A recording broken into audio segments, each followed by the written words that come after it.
Hey everyone, welcome to Pop XP. And before the show starts, make sure to click that subscribe button and click the bell to get notifications when we go live and we upload awesome new content. And don't forget, if you can, make sure to share our stream on all your social media outlets. We appreciate it, and thanks for helping us grow the Pop XP channel.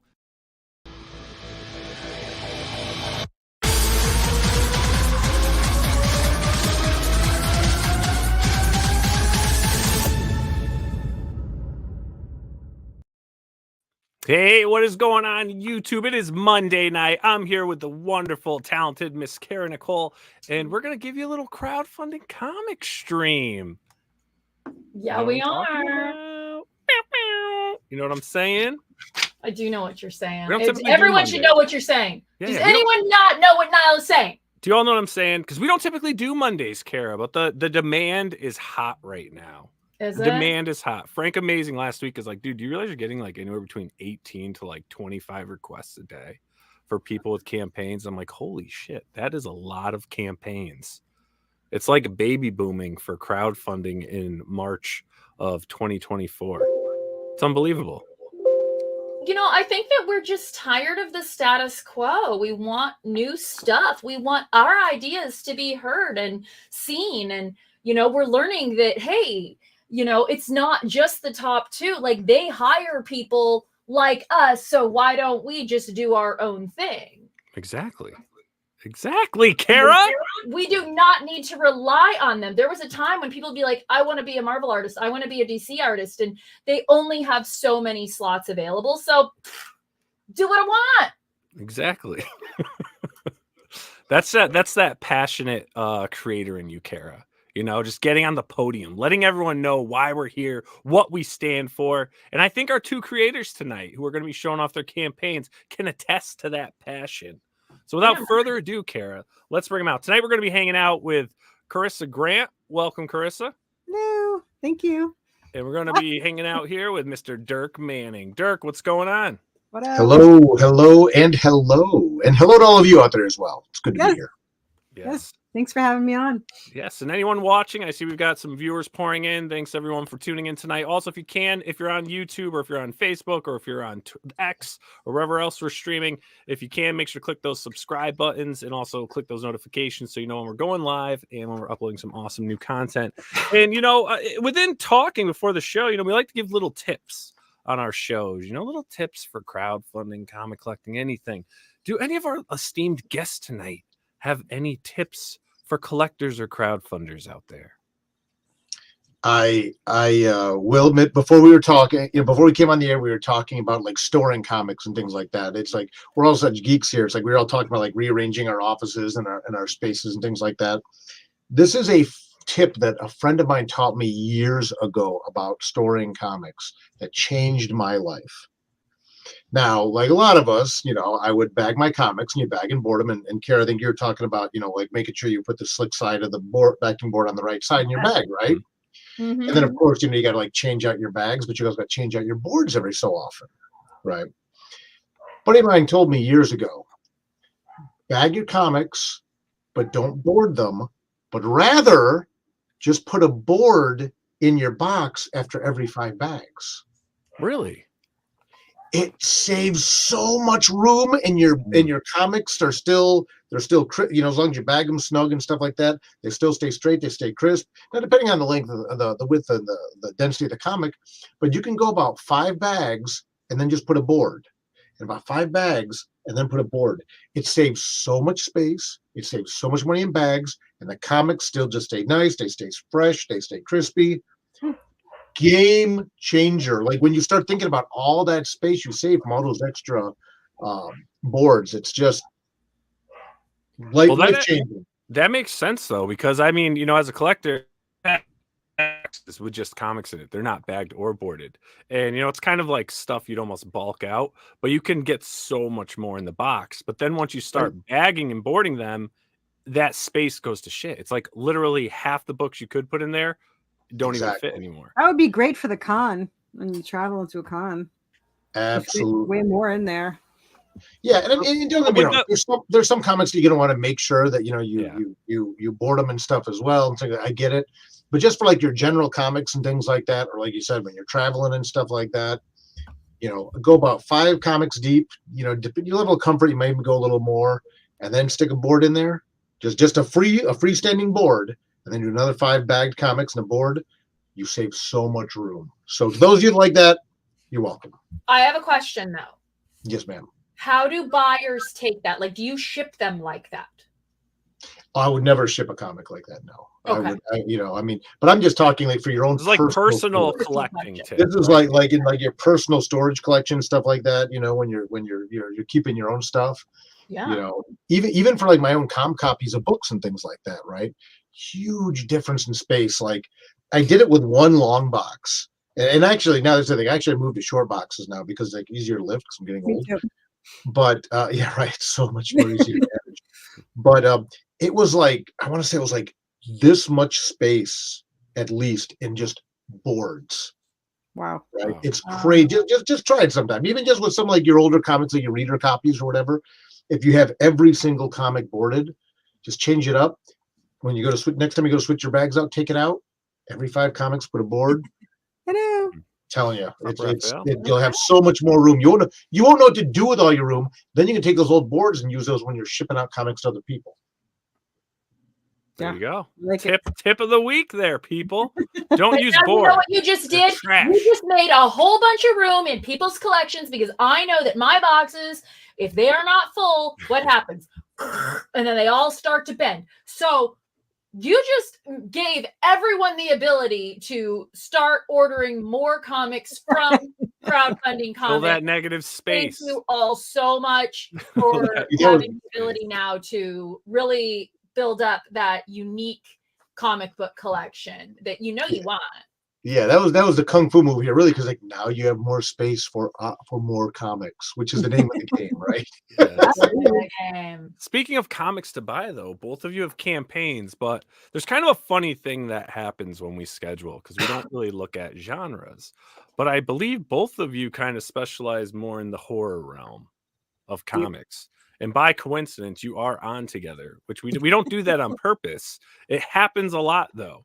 Is we'll just schedule, okay, are you available this day, that day? Boom. Next, you look at them, you get the campaigns together, and you're like, oh, wow, these are both like horror. Cool. So we've got like the same genres here, which is fantastic, and it's awesome. And both of you guys have been crowdfunding for quite some time now. I mean, a year for you. Dirk, you've been in the industry for a while. When did you start crowdfunding? Oh my gosh, I'm trying to think. I'd like to think I was probably one of the OGs of comic book Kickstarter, like way back early on. So this is actually starting my 21st year as a published comic book creator.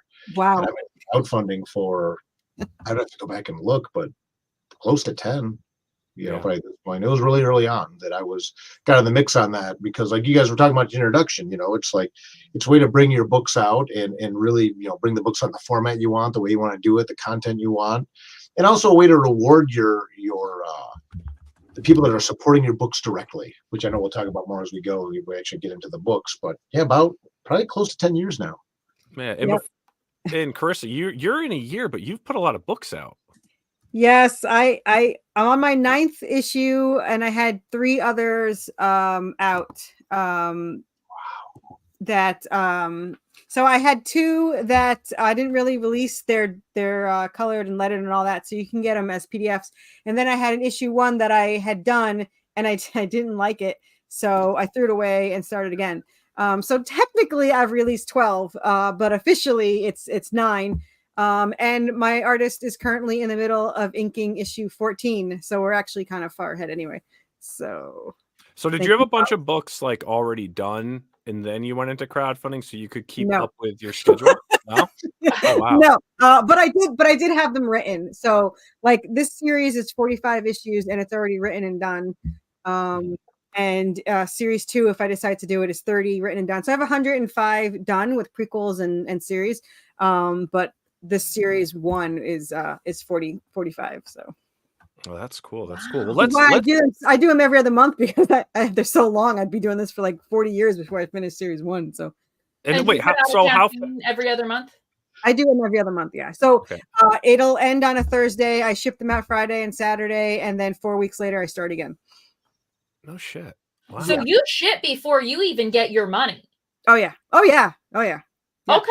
That's Yeah. really cool to like let people know that. This is like I have already issue 10 all the way up to issue 10 here. So this is Ivan Tao's. This will be April 19th for issue 10. And I just ordered 11 and 12 2 days ago for printing. So yeah, I have everything in stock before I do it. Thank you, Pops.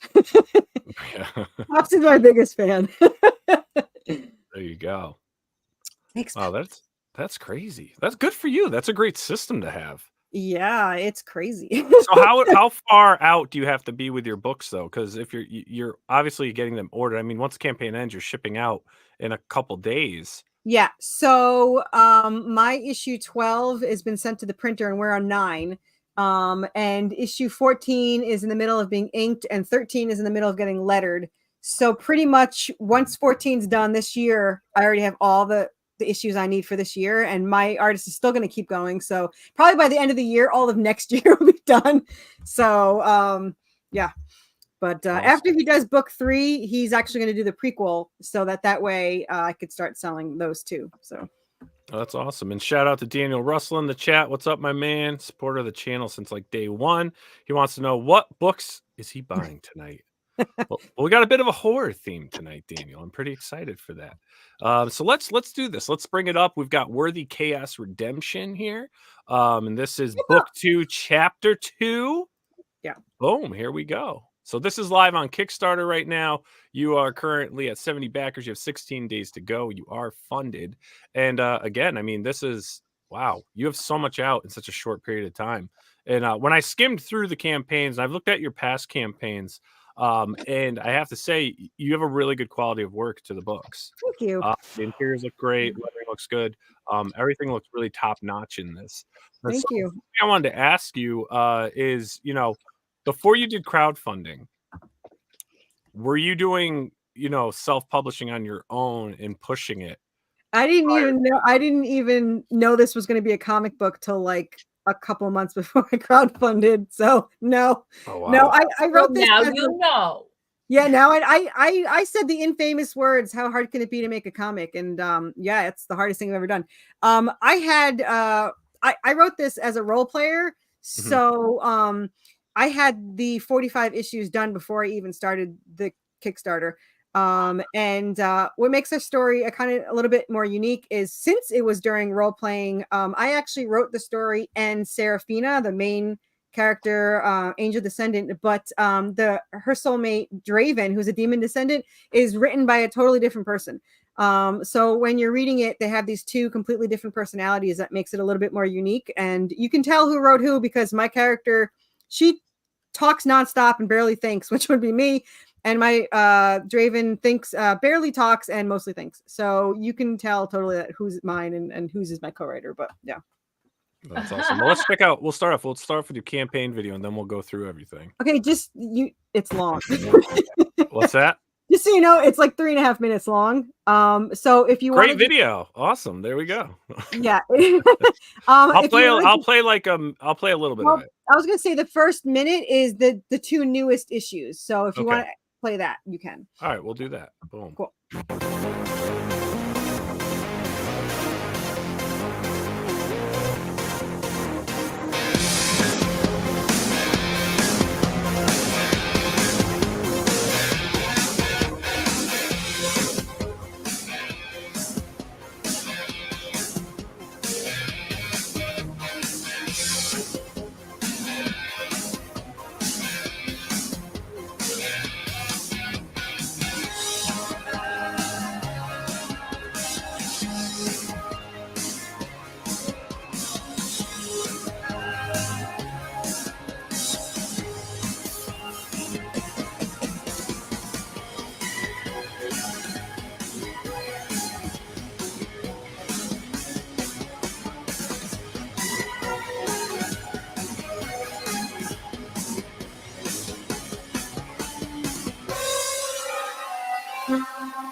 So let's go into, you know, what this is about here, because you have a lot of books out. And first off, can all your back issues, are they available on the campaign for people to catch up? Yes, not only is it available, you can also just buy issue 1 if you wanted to. It's a campaign, it's a tier, its own tier PDF as $5 or printed for 10. And then if you want to buy 1 and 2, you can just get 2 in the add-ons as either a PDF or a print copy. Mostly because people love Anubis and he starts in 2. So a lot of people buy 1 and 2. But yeah, and you can also buy the hardcover, by the way, which is 7 issues and 222 pages of story for just $39. And that's its own tier if you just want to buy that too and get all caught up. Oh, very cool. So tell us a bit about the story. What do we have here? Because, you know, our other guest, Dirk, he's not like a big horror guy. He's not into that stuff. So, I mean, let's try to bring him to this horrific world that you've created. Okay. So pitch me, Carissa, pitch me. Woo me into the world of horror. So it's Buffy meets Supernatural in the town of Silent Hill in the world of Resident Evil. It follows angel descendant Seraphina and demon descendant Draven as they try to survive against their angel and demon fathers, who are after Seraphina as she was created from a angelic weapon that they now carry. And if they can get this, they can tip the scales of the war between heaven and hell in their favor. The father wants it for another reason, but he's using the war as an excuse. Unfortunately, to activate the angelic weapon, it requires her soul, which means she will never be reincarnated again or in the afterlife with Draven. So it's a horror, survival, adventure. It's very action-packed. You know, the first 7 issues, they're like in a town that's like Silent Hill. It's merged with hell. They're being chased by zombies, ghosts, hellhounds, our version of vampires, which is clotters, and all that fun stuff. And of course, Anubis. And in series book 2, which is where we are now, they're trapped in a haunted asylum with zombie mental patients, ghosts, and giant salamanders, which be my homage to the liquors of Resident Evil 2. Oh, very cool. And K-Pop Junkie would like to know if you have any of those sexy covers, hard covers left. I do. Also, 2 of the hottest daddies in comics. So, daddies or baddies? What you have daddies in your no? book? She must be baddies because I thought you were talking about me and Dirk or something. I don't know. Oh, she could be. So this cover was done by DC artist Ken Hunt, who worked on Batman, Superman, Harley Quinn for 10 years. And the colorist is Cece Dela Cruz from yes. Universe. She's absolutely amazing, and I got really lucky to have her to do it, and I absolutely love it. And like I said, it's 222 pages, and it's all heavyweight, glossy paper, colored, and all that fun stuff. So yeah. In the back portion of the cover, who was that drawn by? They're both Ken Hunt, and they're both colored by Cece Dela Cruz. This is actually the cover from issue 4. And it's just a phenomenal cover. It was my most popular one. I have it in metal. I have metal trading cards for it. And yeah, everyone loves that cover. It's just so detailed. Ken's awesome. I love that. Yes, Ken is absolutely amazing. He's working on my next cover. Very cool. Thank you, K-Pop. Cool. I haven't seen Ken in forever. I do really love him. He really takes such a lot of nice pride in guy. his work. He's super, super nice. Super nice. And we kind of got in a little fight when we first started. Because, yeah, I know. So he told me he doesn't sell the cover, and he made it sound like he wouldn't sell it to me. So I said, well, then you can't do my main characters. You can only do Anubis because I don't like anyone to own my characters. I'm really weird and whatever. So he said, okay. And then someone offered him $500 for it, and he told me, and I was like, no, I was like, I'll buy it then because I don't want anyone else to have it. But now you can't do any of my covers because I can't trust that you won't sell them. So he's like, you got to call me. I was like, I don't want to call you. I'm mad. I was like, so mad. But then he had me call, and we literally talked for like 90 minutes, and he's like the nicest guy ever. And we made a good deal on it, and I got to own the original. So he got to do this. Now I have the original for this one too, and it worked out really, really well. So yeah. So this is business talk here because this is a big thing. Yeah. Your cover artists are not allowed to sell the covers they draw for you? No, I only if it's traditional, I have to be able to purchase it. That's the only. Okay, rule. you have to be able to. Oh, Yeah, okay. But in the beginning, he said that he never sells. He says he never sells them. Not even DC got his. So I thought he wouldn't sell it. So that's why I was mad that he was going to sell it to some random person when I wanted to buy it.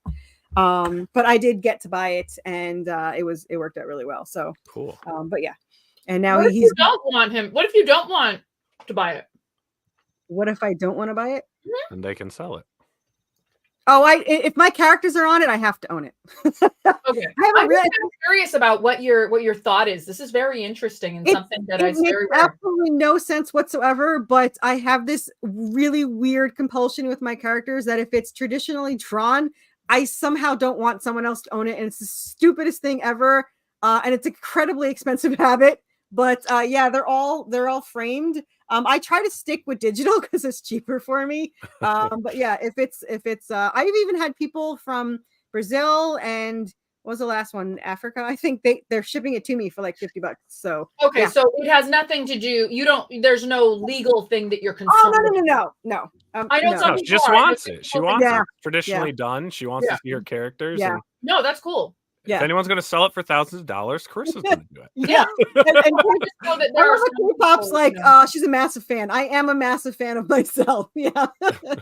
Like my story, I have to own everything from it. And I get made fun of for all the merch that I have, like the stuffed animals and the 3D things. And I've been doing it since day one. And they've been making fun of me since day one. And they always say, why do you have so much merch? And it's because I wanted it and now it's tax deductible. So like, yeah, that works. Oh, absolutely, girl. You go. You do it.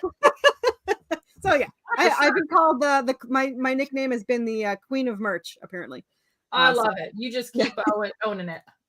Thank you. Very cool. Very cool. So where are we at now in this campaign?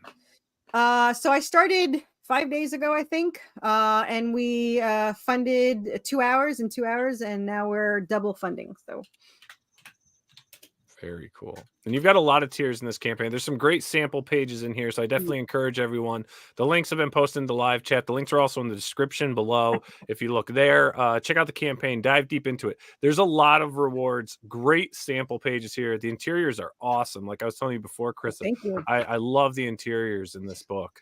I'll tell you, stand-up job. From day one, I've loved him as an artist, but he's gotten like 10 times better. As soon as he did issue 2 or the second issue, he quit his job and did this full time. And he went to school, and his work has just gotten so much better. And I already loved it. So for me to say that is just, yeah, he's amazing. And I'm so lucky that I found him. He had never worked in comics before. He'd never had a paid job before this. I got super lucky to find him, and I didn't even want to hire him. I did not like his art. It was very, very realistic. I didn't know it at the time, but he originally did portraits. He did animal portraits and people portraits, and I was like, I don't want realistic. I'm making a comic book. He goes, I'll do you a free page, and I was like, sure. And he drew in 24 hours. He had pencil inked and colored and lettered 6-panel page that I had gone through like at least 30 artists trying to find what my character, someone that would make the character that looked like in my head. And no one could do it. And he, right off the bat, I was like, you're hired. So there he is. And he's been putting up with me ever since. So that's great. And you, again, everyone, there's I'm just scrolling through some of these. There's a bunch of different tiers and stuff to go through here. A lot of merch. She loves her merch. We know this. Yes. A lot of cool stuff. Is that a pendant? Yes, it is. There you go. Yeah, that's a wooden one, actually. It's made out of wood. We have Legos. Lego? Yep, and I have the character Legos later on, too. We have metal trading cards. We have another pendant there. We have an embroidered. It's huge, though. Like, people love it, but it's like, it says bookmark, but let me just tell you, it's like the size of a book. It's like a page. It was your page. Yeah, I'll show. Yeah, here. Oh, you have one? Yeah. So wow, I love it. Yeah. Lucas is very popular, and his little hellhound that he plays fetch with. Or you can hang it from your rearview mirror too. Yeah, it's like a collectible thing. We only made like 6, but yeah, it's cool. Yeah. Very cool. Now, Corissa, where can people find you and follow you? So I'm pretty much, if you search Worthy Chaos on any platform, we're there. But you can also follow me, Corissa Grant, on Facebook. I'm the type that would have got kidnapped as a kid. I talk to anybody at any time. So if anyone wants, I don't know why people come to me for advice. I've only been in this a year, but I have people come to me for advice, and I am more than happy to help anyone. Tell them what I know, which isn't much. But yeah, and I have pillows too. So I always forget I got the pillows this time too. But well, you're running like a Polito operation in like a year. You've got like books scheduled out to like 2028. You've got all the merch, you got all the tiers. I mean, yeah, you're definitely gonna get your comic. And I pride myself. When I first started, my husband said the infamous words of "go all out" for 2 years. I don't think he understood what that meant, but I've gone all out. So this October is my 2 years. So hopefully I'm doing good by then. But if not, I'm set because I have enough covers for the next year and a half. So I'm good. Very cool. You got Legos. Yeah, those are my little Legos. I want Lego guys, but I can't find a price point I'm happy with. Well, let me zoom in. Very nice. You want to see? Well, yeah, let me zoom in on those. So I have, these are the main characters, and then I have Anubis with our 3D printed staff. Cool. So yeah. Now, are you making any of this stuff yourself, or do you got it all? These are all no, yeah, I have things. What you see, don't kill me, but what you see is about 40% of the merch I actually own. So there are things that I'm making. They're not in here yet. So I do have like resin things, and I'm going to paint things. I have resin hellhounds. I have clay. I have keychains and magnets and stuff that I've made. But there's just so much merch that I'm trying to spread it out. But yeah, and also just people know the song in the video, and there's a second song that's during the summary. Both of those are available and are add-ons for $3. They were created, written, and performed by Permissible Indulgence, and they were written just for our story, and they're awesome. So. Oh, very cool. Well, that's awesome. This is a great looking campaign, Corissa. Yeah. You're rocking it. Again, everyone, look at that link. It's been posted in the live chat. It's also below. Again, I'm going to say this a couple times tonight. If you can't back a campaign, or even if it's not your genre or your cup of tea, the best thing you can do is, hey, just copy and paste that link on your social media. Help spread the word. Get it out there to the people that will back it, who love it. You may know one person. You may know 50 people who will back this campaign. And the easiest way, of course, everyone could follow a link. But for anyone that forgets the link or wants to do it later on, all you have to do is search Worthy Chaos, and we're the only thing that pops up. Granted, there's like 9 things, but we're always in pre-launch. Already have the next one ready for pre-launch. It's already approved, or we have one live. So we're always on Kickstarter.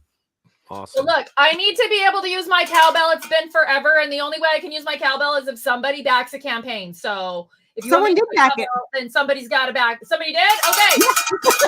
There you go. I did. I backed and now the she campaign. takes a bite of pizza. Woo! Thank you. I appreciate it. You sold me, Chris. I jumped in. I backed it. I'm in. I think it's fantastic. Thank you. I appreciate it. Yeah, it's really cool. I appreciate what you're doing. It looks great. I can't wait to dig into it. Oh, thank you. And again, here's those sample pages, everyone. Click that get it link. In 5 days. The digital gets out within an hour or two, and then the physical gets out within 48 hours. Wow. Very cool. Awesome, Corissa. Thanks for coming on and chatting with us and sharing your campaign. It looks amazing. Appreciate it. Well, you're more than welcome to hang out while we chat with Dirk. If you got to go, then do what you got to do. But otherwise, you're more than welcome. I want to hear his campaign, so I'm going to stay for a little bit. All right, cool. And then also, we got a bunch of people on our other streaming and our other social networks there. Do Cara and I a favor and head over to the YouTube and give us a subscription so you can stay in the know on when we have our live streams and our videos coming up when we do our crowdfunding shows. So head on over to YouTube at the Pop XP Network. All right, Mr. Dirk, what do you got, man? You're taking us to the home. See, that's the drop down. See what I'm talking about? Oh, that's it. Yeah, there was a Yep. Thing. I hate that drop down. Get rid of it, Kickstarter. It like locks half the time, and then you're like, what? Yeah. Anyways, Dirk, before I rudely interrupted my. No, that's all right. So yeah, newest project is an original graphic novel called Homestead. This is a Native American werewolf Western graphic novel. This is an original graphic novel written by me, illustrated by co-creator Les Garner, colored by Colin Johnson, our Sioux Lakota creative consultant, Raul Blackhawk, Dave Lenz on letters, Drina Joint editing, Source Point Press will be publishing the book The Mass Market after it's released. just super stoked about this book. This is very much an emotionally charged horror comic about how far two families will go to protect their way of life in 1868 Dakota during the Homestead Act. So very fun book. Again, this is like an original graphic novel that I've done. Heartfelt horror, very horror, but very emotionally resonant as well. I've been telling people with Homestead, and people can check it out at homesteadcomic.com. That'll take you right to the Kickstarter. I see you've dropped the link in here as well. Yeah, look at that cover by Les. I love the art already. Thank you. Yeah, and this is not a there's a full cover right there. Nice. We've unlocked. Thank you. We've unlocked 6 stretch goals so far. We're getting ready to. We're moving on, unlocking the 7th one.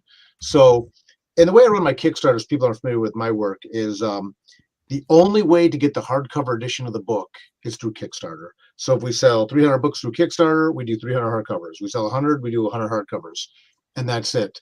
After that, no more hardcovers after the Kickstarter ends. This is the only way to get the hardcover edition. We'll then do a trade paperback edition, a mass market edition, after that. The 6 stretch goals we unlocked so far is let's see if I can get this right. We've got a book plate signed by me, signed by Les, the artist, signed by Raul Blackhawk, our Lakota creative consultant. It's remarked with a sketch from Les. We've unlocked a wraparound cover. We've unwrapped a silver ribbon bookmark. And then the next stretch goal we're working towards right now, we're going to silver emboss the cover. And then after that, silver gilded pages. That'll be all the round 2 stretch goals, and we'll go from there. Here we got picked up as a project we love by Kickstarter, so that was really cool. Offering a lot of cool swag with this campaign too. Any pledge that includes the Kickstarter exclusive hardcover edition is free U.S. shipping. We know the shipping's shipping's getting very expensive right now, but things like that. But as far as the U.S. goes, what we try to do is what you see is what you pay. $35 you get the hardcover. You can see those mini silver werewolf busts. Chris was talking about the merch and stuff like that. Those busts are actually, the mini busts are actually made by Les, who is a 3D graphic design artist as well, who right on. Thank you so much. Who also designed the werewolf busts as well. We got t-shirts as well. My favorite pledge level on anything we do is to give me everything. That gets you the hardcover, that gets you the shirt, that gets you the mini werewolf bust. After that, we got some higher level stuff. You can actually buy original pages from the comic with the original Art Hunter pledge, or the Spirit of the Wolf, $333, free shipping. You get a 13-inch, limited to 13 werewolf, full body werewolf statue from the graphic novel, the shirt, the hardcover, and then the silver hand-dipped mini bust as well. That is cool. That statue is awesome, dude. Yeah, 13 inches, and again, it is amazing. It's just absolutely redunculous. It's sick. Thank you. Yeah. So really excited about this book. This isn't a book about good guys versus bad guys either. I think that's very important to specify about this. When I pitched this book to Les actually years ago, and one of the things he was most impressed about is the fact that this is not like a cowboys and Indians type of book, right? This isn't where it could go either way, where, the natives are the bad guys or the settlers are the bad guys. This is not a good guy, bad guy book. This is a book about how far two families are willing to go to defend their way of life when their cultures start clashing. And as I say in the book, are you willing to embrace the spirit of the wolf? Very Bernie Wrightson-esque, very, very heartfelt, very, very horror. If you like Westerns, you like werewolves, you want a book that's just a one and done, get you in the feels, but also just a lot of really visceral horror action. This is it. Yeah, and there's a sample. These are interior pages from Les and Colin. Goodness gracious. Just Les does incredible stuff. Absolutely gorgeous illustrator. I like his line work. Yeah. I like. Is Les doing the inking portion, or is Les did the pencils and the inks, and then Colin Johnson did her coloring. Yeah. And then Dave Lentz will be doing the lettering. So what inspired this story? Because here's the thing. Last week too. I mean, I'm starting to see a lot of requests that are coming in. A lot of people are actually starting to get into Westerns. It's interesting. This is a story that I'm going to do a a real cheap plug here real quick. My first comic series debuted 21 years ago now, and it was Nightmare World. We actually just put out through Sourcepoint Press Nightmare World, the complete collection. So this is the 20th anniversary edition of this book. And Nightmare World is a series of 8-page stories, each written by me, drawn by different artists or art teams. Homestead, the germ of the idea was about 20 years ago, and it was originally going to be like an 8-page story. It quickly became very evident to me that this was a much bigger story. So, and then it kind of evolved to like a one-shot, a 22-page story, and then eventually it's kind of full form is closer to a 88-page 4-issue miniseries and then original graphic novel. I've always been very interested, and I think I've had a lot of appreciation for a lot of Native American lore, a lot of Native American culture, their philosophies, their views on spirituality in the world and things like that. And one of the things that always kind of bothered me, I guess, was there were certain stereotypes you would see in anything that was like a Native American or a Western book, right? Mm-hmm. And I really was interested in telling the story. I wanted to tell a story where it's not that the settlers are good or bad. It's not that the native people are good or bad. Rather, it's almost like that Romeo and Juliet style thing where you just got two families at war, right? You got two families who are kind of butting heads on this, and how far you're willing to go to defend your family, defend your way of life. But the page you're looking at right now, is again, this is one of the interior pages, and it's when Maka tells from the Lakota tells the warrior from his tribe. He says to him, how far are you willing to go to defend our way of life?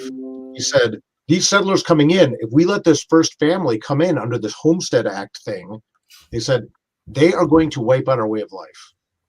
And because the Lakota don't have a sense of ownership, right? You don't own the land; you just all live there. And Maka's a little bit radical, right? He's the medicine man for his tribe, and he talks about to Akasida that he says, "Look, our people don't want to push them away, but I'm telling you, man, if we let them stay, they are going to wipe us out." Spoiler: he's right. Now, conversely, Bill, this gentleman who, I don't want to give away too much in the story, but he's moving away from civilization. He was granted land in the Homestead Act of 1868 by the U.S. government. He's not moving out there to like wipe out the Native Americans. He's getting away. He's trying to have a fresh start with his new family. And things escalate from there, right? And this is a story that's been very, very important to me, but again, full disclosure, I know we're on video, but I'm just going to put this out there. I am not Lakota. I am a middle-aged white guy from the Midwest, right? So one of the things is I spent years researching this story and things like that, and I felt that I had a pretty good grasp on how to best represent the culture, but it also got to the point where I wanted to make sure that we were truly representing the Lakota culture properly, which is where I met and brought in, now a dear friend of mine, Raul Blackhawk, to really make sure that the language was correct. And 10 years of research, I found out that the language I was writing for the Lakota, the words were gibberish. 10 years of research, and lo and behold, and I even told Raul, I said, obviously I believe you that I didn't get this terminology right, but I said, I'm shocked. I've researched this for like 10 years. And I said, why do you think it is that all this research, everything that's out there led me in one direction, and you're telling me it's not true? And Raul said something that was very profound. And it became, I think, one of the central themes of the story as we finished kind of refining it. Raul said to me, he goes, Dirk, no one cares. No one cares they don't have our language right. And Alan Moore used a term years ago that I loved. He called it the human sedification of culture, right? One thing gets out there and it gets regurgitated over and over and over and over again, and suddenly that just becomes the fact. That becomes the thing. So I was using words that I thought the Lakota used for like a settler or a white person, and no, it wasn't true. I found it I cross-referenced it multiple ways across the internet. Not true. Lo and behold, the Lakota language is not on the internet. What do you know? Huh. So why now is it just got to the point that I really felt that as a writer, I could portray the story the right way. And then also Les was the right artist to help bring this book to life. And if you ever talk to Les, he'll tell you. I told him about this book 9 Oh, I years love ago. Les. Yeah, Les is great. Yeah. I talked about this book 9 years ago. But I told him, I said, look, finish Apocalypse Girl. I got a couple things in queue, then we'll get to it. And then, Yeah, things he did something for me. He did one of my he animated one of my pages, which is awesome. Oh, right on. Oh, Yeah. cool. Les is so you can see his art here. He's an incredible artist. He does 3D modeling and printing and stuff like that. Amazing guy. But it was really ultimately now just a matter of finding the right team and the right time. I'm very big on the idea of everything in its right time. And this was the time. And I don't know why we're seeing a resurgence in Western stuff right now, but I'm here for it. I love it. Yeah. And I'm excited to read it. Thank you so much. You're welcome. I'm excited. The art looks amazing. I love werewolves. I love Westerns. This is like right up my alley. Oh, thank you so much. I appreciate that. Yeah, It's funny too, and I'm not talking on school saying this. Les talks about this very publicly. In 2022, we were working on the book. Les suffered a stroke. Oh. And lost all movement on the left side of his body. And I get a message from Les. He goes, Dirk, he goes, I don't want you to worry, but I'm in the hospital right now. I just had a double stroke. He goes, but I'm finishing the book. That would be my artist. Right, he's like the Appalachian Iron Man, right? I'm like, what are you doing? I said, Les, no. The book will heal, rest, recover. And he was literally in the hospital bed turning in pages. Wow. And I'm like, you need to stop. I'm like, you need to stop. But then I realized very quickly, and he told me this. He goes, Dirk, he goes, I just had a double stroke, man. He goes, this could be the last thing I ever do. And this book was so important to him to do this, and he wanted to have that out there. So like even that cover you're looking at right now, this is post-stroke Les. Here's the thing, and I joke about this now because I can. Les took all the talent in his whole body and smashed it onto the right side of his body, and he like doubled up. Right? So some of those pages you're looking at, like the horse and even the Lakota, the man and the woman, that's all post-stroke Les Garner. Wow. Incredible. But it was so important for him to get this book out. And he's just look, it blows me away. And he told me later, he goes, Dirk, he goes, this was a book. He goes, this kept me going. He goes, I wanted this book to come out. And I'm not saying this to put any undue sentimentality into the project, but rather just full disclosure that this is a very sentimental book to all of us on the team. Rao even talked about how much he appreciated that we were representing the Lakota culture the right way. And and again, this is a story we sat on for a long time to bring it to us the right time. And I'm just really excited about the support it's getting. I'm really excited that we're gonna be able to put this on the mass market afterwards. But to me, ultimately, what this comes down to is I love running Kickstarters because I love the fact that I can offer readers like a limited edition, hardcover edition of the book with all the cool extras. You want to get the Werewolf mini bust, you can get that too. You want to get the shirt, you can get that too. That's all Kickstarter exclusive. And even if you just get the hardcover along with the freeway shipping, you get a limited edition book. I mean, you can see in my office, I'm surrounded by books, right? I'm a book nerd, and I love getting like those limited edition hardcover editions. So this is I'm just really excited that people have been as receptive to this project as they have been. I think the best team is the best. If you're a book nerd, does that mean you're a bird? People, it's funny. People would say like bookworms. Yeah. I'm a book dragon because I like hoard them and like have a dragon. The book dragon. I like have piles of them. I have to have books in the house I haven't read yet, or I start to like twitch. Right? Dragons have like their piles of gold. I just literally have piles of gold. He's like Scrooge McDuck diving in his vault of books. Yes, coming out with paper cuts over his bag and board all of his books because he just does not have the room. So now you know I write right to the backing boards exactly. You can get paperbacks in those boxes too. I'm just saying, right? You sent me on like a dive down here. I'm like looking up the Lakota language and it seems like in a way it's an offshoot of the Sioux as well. Yeah, Like, yeah, it's very Sioux Lakota, cool. and I'll tell you again, I researched this for like 10 years online, and what ended up happening was Ra was like laughing. He's like, "These aren't even words." I'm like, "Dude," I was like, I told him, I said, "Legit, man." I said, I know you're right, but I did like research on this for like 10 years." And he's like, "Well, yeah." Like, and then of course, like, well, surprise, surprise, this language is not really on the internet. But I'll tell you one other example, Kara, that was really powerful and profound to me. There's a bit in the book where one of the characters from the Lakota tribe says to the other one, "I love you." Right? Very common sentiment, right? And Rao explained to me that in Lakota they don't use the expression "I love you" to convey that emotion. Rather, if to convey that emotion to someone, what they say is, "I will suffer for you." Oh, that's so beautiful. That is. Right? And again, that became such a it just so perfectly embodied like the theme of this book, and that sentiment, right? It's easy. People say I love you all the time, and I'm not diminishing the fact that we can say we love you to somebody, and you should tell your friends you love them often. Do it till they're mad at you about it. But to look at someone in the eyes and say to them, "I will suffer for you," it's like, oh, that's what you get into in this book. But then you also get into crazy like rending of flesh werewolf action and carnage as well.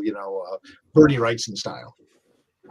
Very cool, man. Very cool. Be careful what you say, man. You might make me switch teams. That's all I'm saying. The way you were looking at me in the eyes while saying you'll suffer. I don't know. Hey man, I've learned right now. right. The last couple of years, man, I've learned it's like, you know what? It's like, man, tell your friends you love them, tell them off, and make it weird. But I'll tell you, when Rao explained to me that the Lakota, they say, "I will suffer for you." It's like Kara said, it just, oh. And you get to that part in the book, and then the context of what's going on with all this werewolf stuff and all that. It's like, that's how much you care about someone. If you will suffer for them, that's legit. That's the real deal. That is. And then, of course, we get to like total werewolf carnage shortly after that. Yeah. I love it, man. Let's check out your. I want to check out your campaign video. Yeah, man.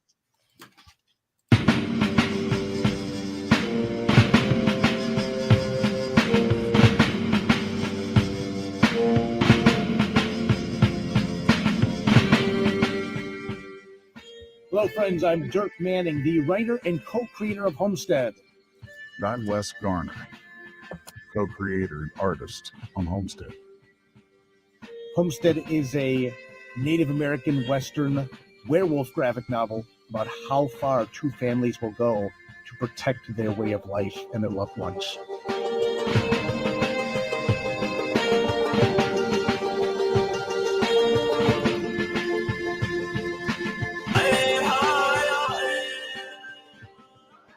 Joining Les and I on this project are colorist Colin Johnson, letterer Dave Lenz, Lakota creative consultant Ralph Blackhawk, editor Gina Joe, and of course publisher SourcePoint Press. As always, friends, thank you so much for supporting the projects that I'm involved with my amazing collaborators, and thank you for supporting good horror.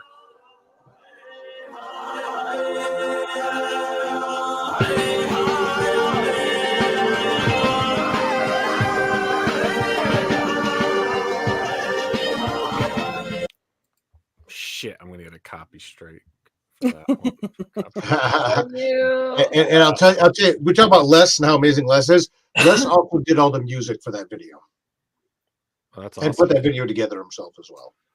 Okay. Yeah, that's great. And everyone, again, check out the campaign. Link's been posted in the live chat. Yes. So Dirk got one, and then Corissa got another one. Yeah, so these are awesome. And I want to, first off, thank you guys for coming on and sharing these campaigns and your passion. There's been a lot of comments in the live chat about, everyone feeling the passion that you guys have for what you do. So let's talk a little bit, though, because you do have the common theme of doing horror books. What is it for you? Well, ladies first, Corissa, what is it about horror that is a genre you like to write about? And it's kind of funny because they both our stories seem to be like love horror, which you don't get to see, which is why I backed his, because I was like, yeah, love horror. But yeah, I started with horror when I was like 6. The first movie I saw was Nightmare on Elm Street 3, or the Dreamcatchers and the Dream Warriors. And all I remember watching from the stairs was the marionette scene with the heroine. And for some reason, I was like, I wasn't supposed to be watching, and I was on the stairs hiding, but it was fascinating to me. And then the second movie I saw was Cujo, which was fine until I saw a giant Saint Bernard muddy at the park. But I was just fascinated by it, and I was fascinated by the raw emotion. I like it when I don't mean to be a total girl, but I love the raw emotion of trying to survive in that horror with, the two people get to survive. And I always said before, mine is kind of like a Romeo and Juliet in hell kind of thing. Like, it's not mushy, but it's like the survival story of, like you said, like, what would you do? How far would you go for the other person?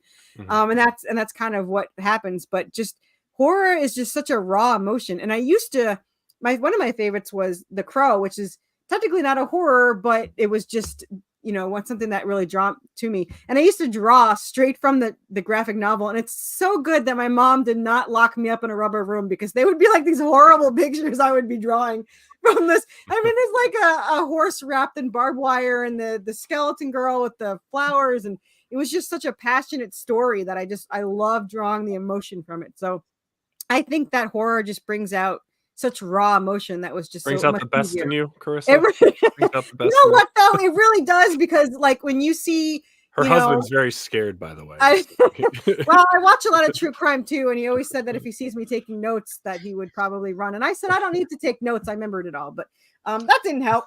But yeah, I really love that the rawness of it, and I love to put my characters through pure hell. To my poor characters, man, they are just tortured regularly. But that's what they have to go through, and it's a powerful thing. So yeah. Very cool. Dirk, man, what is it with the genre of horror for you? Yeah, a quick side note, Chris, too. The Crow is one of the first 3 comic books I ever read, ever. Me Dude, too. I love. Yeah, like I years love later, I gotta do my humble brag real quick. I'll tell you, I got Jim O'Barr to do the cover to Tales of Mystery. See, I want him to do mine, and I cannot get in touch with him, and it's driving me crazy. I've even met him in person, and I was too embarrassed to ask him, because he took my #1 and he signed my hardcover that I've had for 30 years, and I would love, he would be who I would love a cover from. We'll talk off air and stuff like that. Yeah. Kara got me his email, and he hasn't gotten back to me yet. Yeah, I've written the emails, the websites, the agents, everything I can. If you can get me in touch with him, I'll love it. You know, James is an amazing dude. Like, I used to like booth barnacle at his table when I was like a teenager, right? And just like hang out and just like watch him draw and stuff like that. And then and he's super dry, super nice guy, but he's a real reserved, real quiet, you know. And then when I finally went up to him, I'm like, I wrote him a letter like, I don't know if you remember, but I used to like hanging out your table when I was like 17 years old. And he's like, Well, would you be willing to do the cover for my Tales of Mystery Act 1 omnibus? And I'll tell you quick straight. I'll answer your question. I'm sorry, but so he told me, he's like, well, what's a character that, what's an actor that you think, embodies like what Mystery looks like? And I gave him a name, and he sent me like borderline nude modeling photos of the actor. So I'm like, oh my God, like my childhood hero is like busting my balls here on right. He's that'll be the triple exclusive version of Mystery, right? But that's what my character for me. But for me, sorry, James, if you're watching this, I mean to out you, but sorry, it was just too funny. So to me, man, horror, I always say, to me, horror speaks to the human condition more than any other genre, because I think a good horror story answers the question, what would you do if? Right?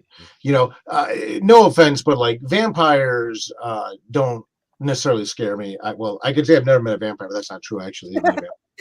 But I'm sure you have an ex. What's that? So I'm sure you have an ex. That too, right? It depends who you ask, right? But the real vampire one. But see Dirk Manning today? Not often. No. But even like werewolves, right? The idea of a werewolf in and of itself does not scare me. But it's more like, what would you do if you moved to a town where it's night for 30 days and all the vampires descend upon you, right? Mhm. A good horror story answers that question. What do you do if, I grew up, you talk about watching, the Dream Warriors and stuff like that, Nightmare on Elm Street. See, I grew up on Twilight Zone with my great grandma. And to me, I always loved the idea of you put two people in a room, and then you take reality and you just adjust the dials a little bit. And you turn it just a little bit.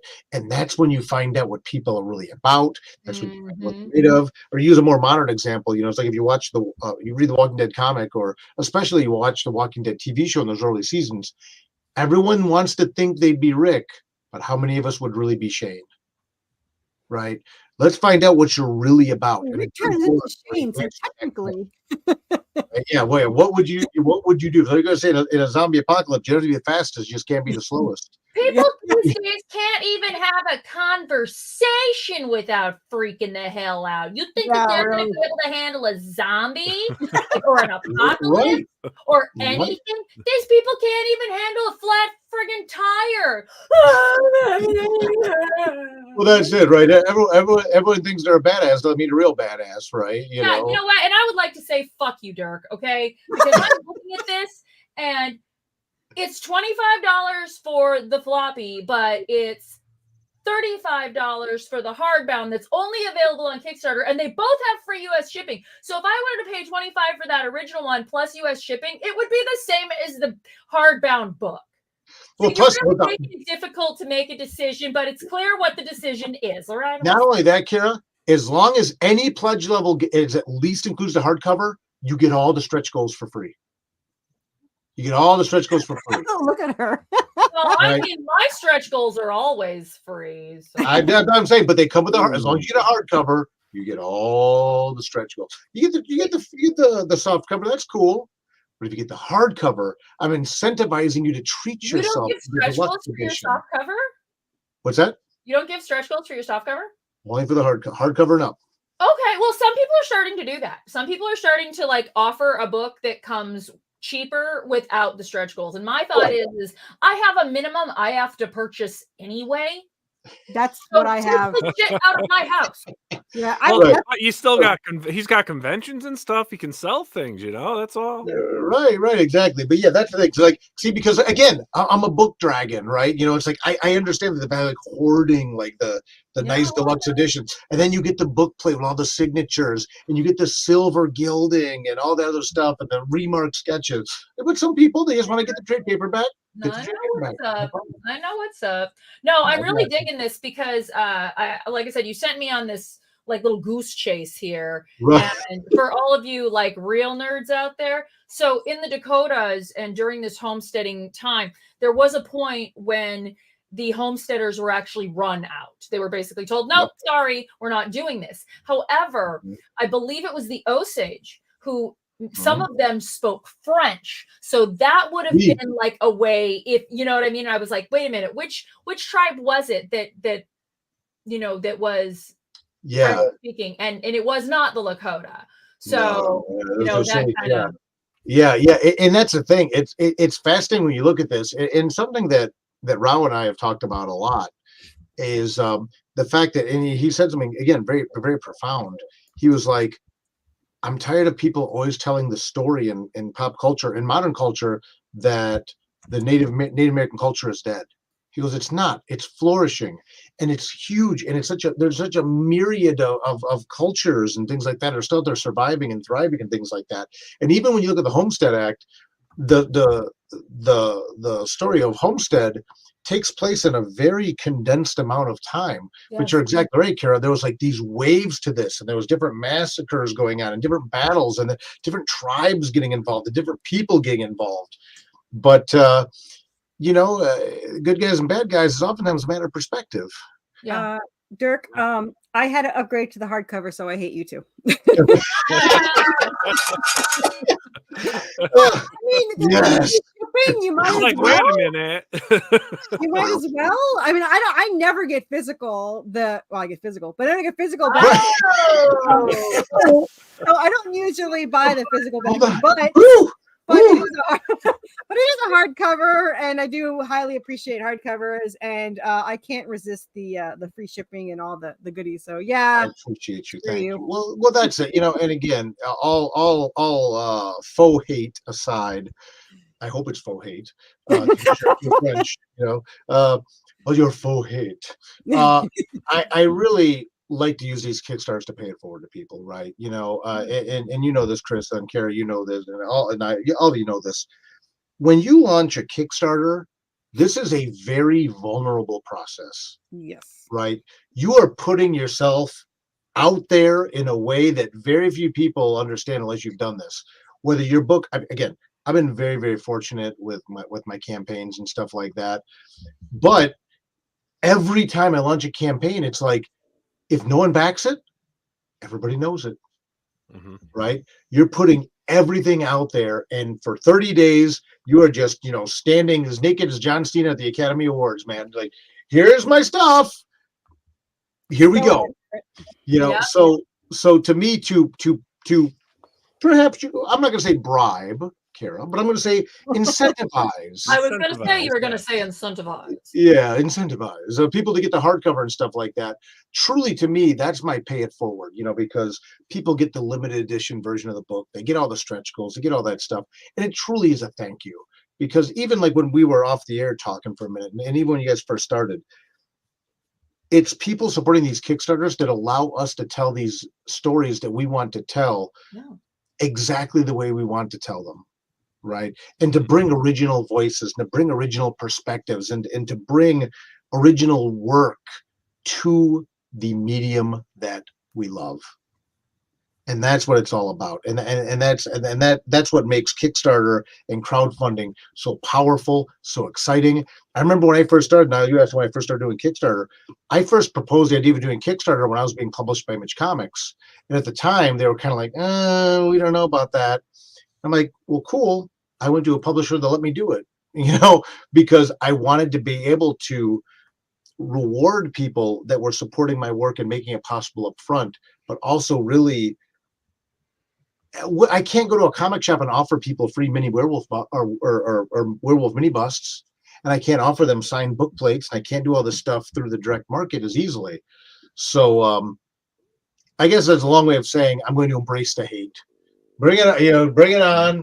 All the hate, that's fine, because I'm just going to channel it and Hadouken it back forward into more free stuff for all of you. But wait, there's more. And Nile has heard me say this quite a few times. When we have the ability to create ourselves, we are not just keeping ourselves in business. People say, oh, you made all this money. Oh, you made $50,000. No, I didn't make $50,000. I didn't make shit. I made enough to not eat ramen this week. Thank you. But my printer is a small business. And now that guy's got work. And the paper company down on the other side of town, they're getting more work. Oh, Gemini mailers, they are a family business. Yes. So you're feeding these people's kids and sending their kids to camp. You're keeping artists having the ability to stay home and take care of their own children while they do art, instead of leaving their kid in a filthy daycare center that they can barely scrape by to afford. There are lovely daycare centers out there, but if you're an artist, you're probably not using one. And get the opportunity to raise their children in that art. I remember April Reyna one time bitching online saying, oh my God, Mouse got in and colored all my originals. That's hilarious. You're not going to get that working at the corporate office. So helping us all thrive here, you are not just supporting Dirk or me or Corissa or Billy. You are helping support everyone that built us, our letterers, our inkers, our line artists, if we're using them. Some people even use a what do I call it? A layout artist, which is a great way to save money if you've got someone that can draw well, but is not necessarily the best at storytelling throughout the thing. Here's my script. They set out the layouts and little scratchies, and boom, your artist and all those other people do their job, but it's laid out well. So all of these people, cosplayers like me, when you decide that a cosplay cover from me is the way to go, just saying that if you're going to choose a cosplayer for a cosplay cover, the cosplayer to choose he created right here on the screen. Cara. Yes. That's So you see what I'm saying? It is about all of us and keeping that alive. Yeah.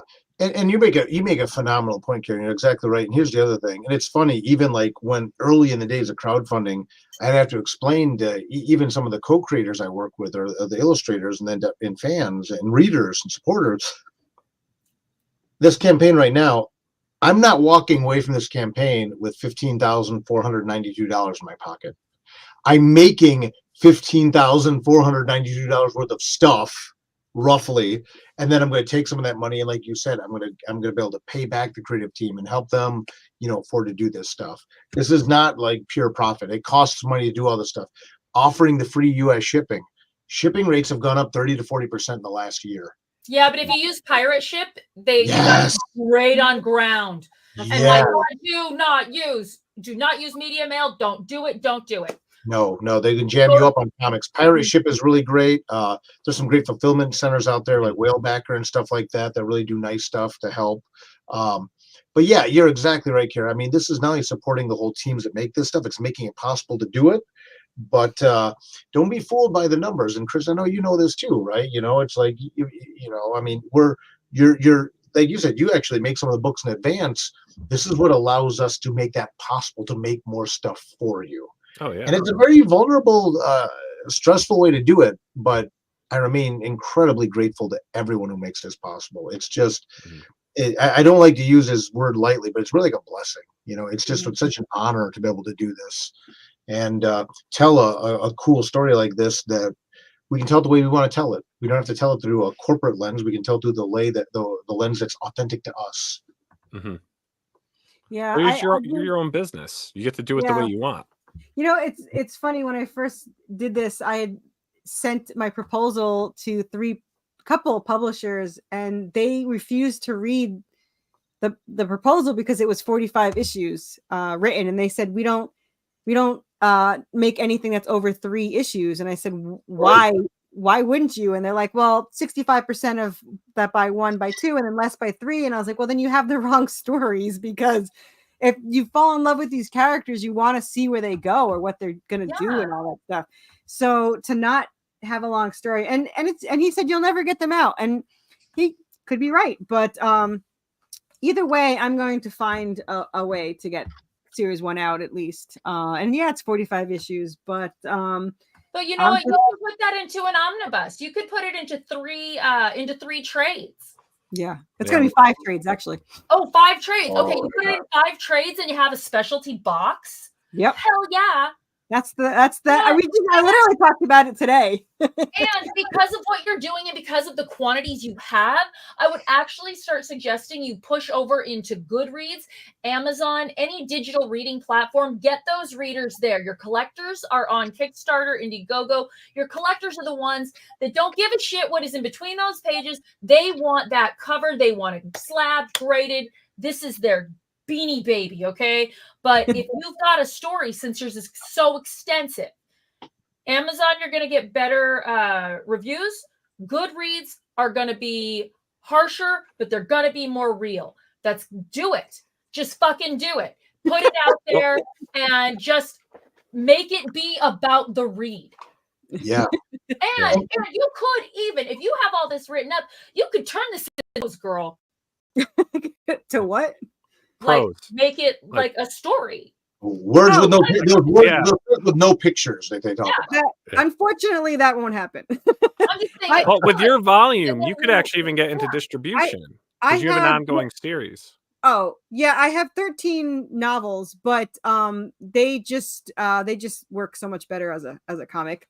But yeah, I'm hoping to do the omnibus. The goal is to do the 5 hardcovers and then release it as a box set. So yeah. Oh, yeah. My ultimate goal happens is is a rated R for violence animated series.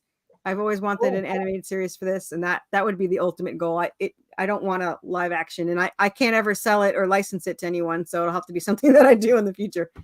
Hey, you had a beautiful cover you showed earlier. The Ivan Tao one or the hardcover? Yes.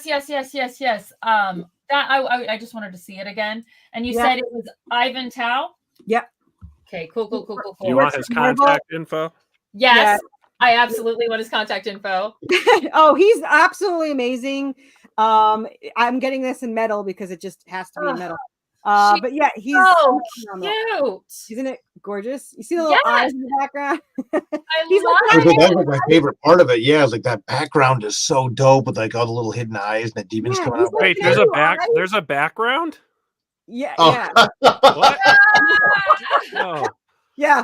Never mind, Yeah, no there is a problem. background.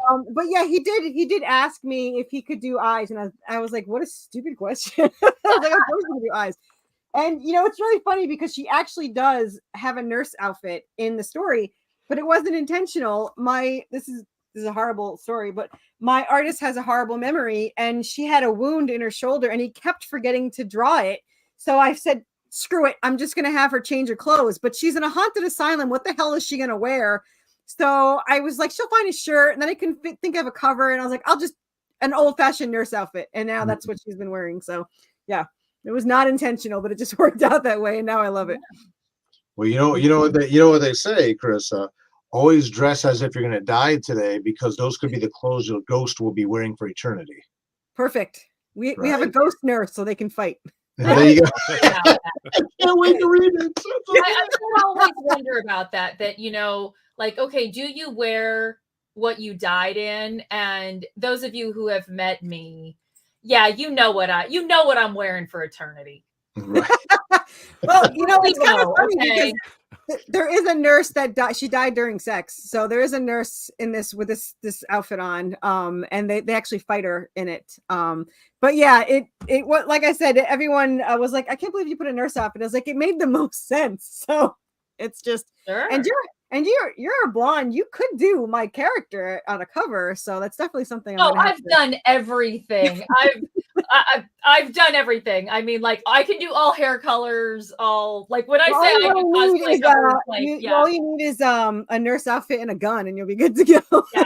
It's literally right next to her. You're right here. If you want to talk, like, I love helping bring new creators up, and I have a ton of cosplay covers, and including Lady Death and Vampirella. Nice. And for those of you that want to make comics someday, this is a perfect example of how it's done. If you get involved in the community, you start supporting books and stuff like that. You get to know the creators, and this is what we do. This is what we do at the bars after the shows. This is what we do when we go off the air. We chat. It's like you network and you work with people, and this is where the magic happens. So this is it. This is a bunch of geeks geeking out, man. And yeah. It's so funny because when I first started, like I said, I literally knew nothing and jumped into it like an idiot. But if it wasn't for other creators like telling me what to do and how to do it instantaneously, and everyone's like, "Oh, you must have so much competition." I was like, "Nope." I was like, everyone has supported, backed, shared, helped me, and all that stuff. And that's why I like to do. I pay it forward. I have a group on Facebook called Worthy Chaos. We have like 700 members. Anyone can post their stuff, their Kickstarters, their art, their commissions, podcasts, and everything, because we just want everyone to share and to get it out. And we back each other because we want to read each other's stuff. So I'm very lucky about this community. I've gotten a lot of this month is actually 5 years of the channel. And I think it's like officially in like 2 weeks or something. So we'll do our 5-year anniversary show. But I've had countless messages from people that are like, "Hey man, just want to thank you again for coming on the show. So and so, I and so were talking, and now we're doing this." And then next thing you know, they're sending me samples and stuff. And then I see their campaign come up. We've actually had a lot of people meet, a lot of writers and artists get together, and a lot of campaigns. I'm sure a lot of people backed out there. We're done by these people. And if it wasn't for us just happening to have them on as guests like we're doing right now, they never would have built that relationship and that network and that going. And that's the thing. That's what this is for. And like you said, it's great because doing these streams is awesome, because when you go to a convention, that's a weekend you have. but how personal can you really get, right? You can, like you said, you can kind of hang out at an artist's table or a writer's table and try to hang out, but they're also working. So they're kind of just like, yep. And they can give you as much time as they can.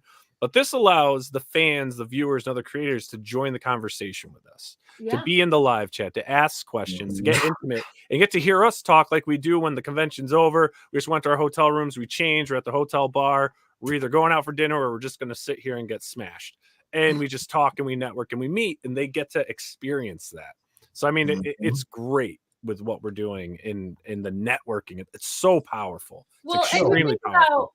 It starts out as a convention. And like you said, maybe at the bar, and then it turns into how many years has it been, Dirk? Like, it's been forever. I don't think it's been so long I never saw your face in real life. Right. I had to wear a button because people didn't know what I looked like. So I had to wear like the button with like the Dirk. I remember that. That was funny. I got married at a Comic-Con.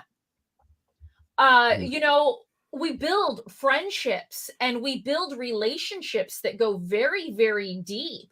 I mean, Alfred and I were just in Vegas with a couple from the Swarm Fest group, from the Lady Death group, and they came in from Australia. Wow. Yeah, to go to Disney and then go to Swarm Fest, and everyone's like, "Oh my gosh, I love you! It's so great to see you." And then they were going to New York, and then they were going to another Disney where, oh look, someone that they had just seen at Swarm Fest was there. And then they were like, "Hey, we're going to Vegas." We're like, "It's a 5-hour drive. We've got points. We got a hotel room across from you." Hung out with them for 2 days. People we had never met from before that, from freaking Australia. And they're like, "You come, we got you." And then when you see them again, it's like you pick up where you left off, which is great. Because you really do build those friendships. He's done cosplay for Wendy for Naughty Fairies, and so have I. So I'm like, okay, I'm grabbing stuff, and now we're going to shoot a cover together. So you've got an Aussie girl and an American girl. Like, when would this get to happen? But in our world, in our weird comic world, things happen. They do. It is amazing when you meet through these. I mean, I get so close with the artists that draw my covers. Like Ken Hunt and Cara Moline both want to come to hang out. Like Cara Moline's going to try to come to Nashville. I'll be tabling in Nashville on June 1st and 2nd. So now he's like, "Oh, I'll come down and then we'll hang out." And then I told the other creators, so now we're going to try to hang out. And I love going to cons and being able to hang out with people and all that fun stuff. So absolutely. Once you get to the con, the first thing that usually happens is what are we going for dinner tonight? Who's making reservations? Yeah. I tell people this all the time, like my family and stuff. They're like, "Oh my gosh, how was Chicago? How was New York? How was Seattle?" And I'm like, I don't see the town. I don't know. I show up. I'm at my table. I'll see maybe Karen Alvarado to my left. I see the person across me. I wave at them over the crowd once in a while. Maybe I see the person to my right. And then you're right. It's like you get there like, where are we? Okay, there's like certain people, you have such limited time to see people. It's like, where are we going to dinner? Someone make the reservation tonight. You go to dinner. Maybe you go back to the bar for a bit afterwards to catch up with the people you couldn't have dinner with. You go back to the room and you collapse. And then you drag your dad to the show the next day. You got to be on for another 8 hours. Again, hopefully you see some of the people you didn't see at the bar the day before walking in, so you can like catch up for like 2 minutes, right? And then you wash, rinse, repeat for 3 days. Then you're back in the car, back in a plane home, and it's like, and you know this, Nile, and you know this, all of you know. It's like, when's your next show? Because that's when I'll get to see you again. Maybe we'll get to touch base a little bit more that time. But gosh, Jeremy, when's the last time you and I saw each other in person? It's been years and years. But again, because we know each other, we stay in touch online, stuff like that, and we catch up like this in person, and it's just, you're the bonded. We're on the same team, man. We're all part of that same crew. We're all doing the work. Well, when you think you're going to see people is like when you don't. Like one time me and Alfred were in New York and our table right next to us, guess who it was? Mike DeBalfo. Mike DeBalfo lives up the road. Seriously. Like 4 miles. Like, damn it. Right. I get to finally see someone new and I get to see your ass again. Right. Next to me. And then like the closest, cheapest food is this place called Sunco, and it's right across the street from where the Artist Alley is. So if you can get out that door before security sees you, you can go across the street and you can get some food, and it's like by the pound. And every time you go in, they're playing, and it's all about that bass, about that bass. It felt like you were in Groundhog Day every day, the same thing, the same booth, the same trip, the same. It's almost psychotic. Yeah. It's It's fun, wild, though. but Kickstarter. Here's the other thing too, though. Kickstarter, I think, lets more and more people get involved in our community and stuff like that. And like I see, like Jordan Haggard is in the chat and stuff like that. He got his first tattoo of one of my characters, which like blew me away, right? And but you get to know people, and you get to build your community. And Kickstarter allows you to find your tribe, right? I've met so many people through this campaign that they say, "Oh, I've heard about you, Dirk. I've heard about your work, but you're doing a werewolf book, man. I'm in. Werewolves are my jam." Like, dude, I know. I've been waiting to do this book forever. So Kickstarter is such an amazing thing that it just allows us to participate, be part of the whole process, and meet new people, and it's just cool, man. And I'm so grateful to you, Nile and Cara, for doing opportunities like this where we get to come on and just chop it up and just talk about this stuff. I mean, what you're doing is such a valuable service. And I want to give you your flowers on that. Thank you. Again, 21 years in the game, but I still love doing this. I still love getting to come on and talk comics, and getting to meet you for the first time, Chris, and stuff is so cool. And the chat's popping, and and this will be here forever. People get to watch. I had people in my Facebook group joking like, I can't stay up at 9:30 at night. Hang out tomorrow. Let it play in the background at work. Hang out with us. We're all listen to it on the ride home. On your ride to work in the morning or something. It's always there. Absolutely. And like you said, Kickstarter. You're building your tribe, but the way we've all adapted to the marketing method of the live streams and reaching out and being interactive with the fans, I think has proven to even bigger. I mean, I get a lot of pros that are like, hey, I'll get a message. Hey, I want to pick your brain. Do you want to chat? And it's like, oh, this guy wants to chat with me. Cool. Now I got so-and-so's phone number. Collect them like baseball cards, right? The next thing you know, you're talking to someone. Try not to geek out about it, right? Yeah, exactly, right? Like, oh, hey, I'm talking to Kevin Eastman. This is cool, or Ron. Right. And they're like, hey, how do I do this? How do I set this up? And then you explain to them what to do. And most of the time, like, wow, it's a lot of work. It's like, yeah, it's a lot of work, but there's people that'll help you, and it's just part of the community and doing stuff. And a lot of them are coming over to it. Look at mainstream. Look, let's use Scott Snyder, for example, right? Huge DC writer, all that stuff. But what is he? He's still doing mainstream stuff, a little bit less, but now you're seeing more and more of his crowdfunding, right? And he's going to other small press publishers and things. You're seeing a lot of these big names switching that way, which tells you something about where mainstream comics is at, of course. But it's also showing that they see the power of being independent again, or for the first time if they've never done it. Maybe they always hit the big break, but they're seeing the power of what's being done, what the fans are driving, and that's what we're doing. Indie, what we're doing now is mainstream comics. Yeah, that's what I was gonna say. I don't even read mainstream anymore because it just doesn't have the passion that indies have. I mean, half the people that work on those stories don't even know what the story is about. They just, one does something and somebody does something else. But you talk to an indie person, you get them talking about their story, you just want to read it just because they're so passionate about it and you want to experience that passion with them. So yeah, I don't even bother mainstream. I back as many of the indies that I can, and apparently some physical ones too. Now that I have a hardcover coming, but but I want to thank you guys for coming on. It's been a great chat. Your campaigns look amazing. Again, everyone that's watching this live, watching this recorded, if you're watching it on YouTube, Facebook, or X, please do me and Cara a favor. Head on over to YouTube and give us a subscribe.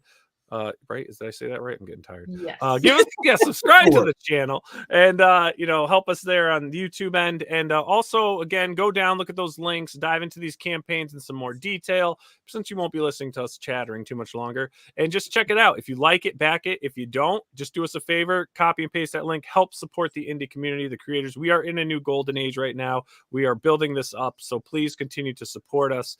And again, everyone, I'm going to be live tomorrow night.